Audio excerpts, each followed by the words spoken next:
న్యాయాన్ని, ఆలోచన, భావన, విశ్వాసం, ధర్మం, ఆరాధనతో స్వాతంత్ర్యాన్ని, అంతస్తులలో, అవకాశాలలో సమానత్వం చేకూర్చడానికి వారికి గౌరవాన్ని జాతీయ సమైక్యతలో సంరక్షిస్తూ సోదరత్వంలో పెంపొందించడానికి 1949 నవంబర్ 26న మన రాజ్యాంగ పరిస్థితులను చేసుకుని శాస్త్రీయంగా రూపొందించుకున్నటువంటి ఈ రాజ్యాంగం మనం ఎంచుకుంటున్నాం.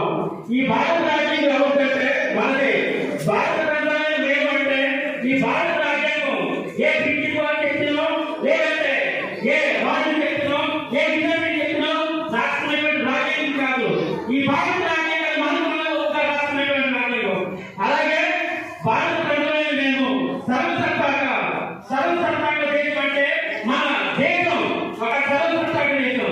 మన దేశంలో ఉన్నటువంటి మన దేశం కోసం చేసేటువంటి చట్టాలు ఏమి ఉంటాయో మన అంతర్గతంగా కానీ మన దేశం కోసం చేసే చట్టాలను కూడా మన భారత ప్రభుత్వమే ఈ యొక్క చట్టాలు అమలు చేస్తుంది. కాబట్టి దీన్ని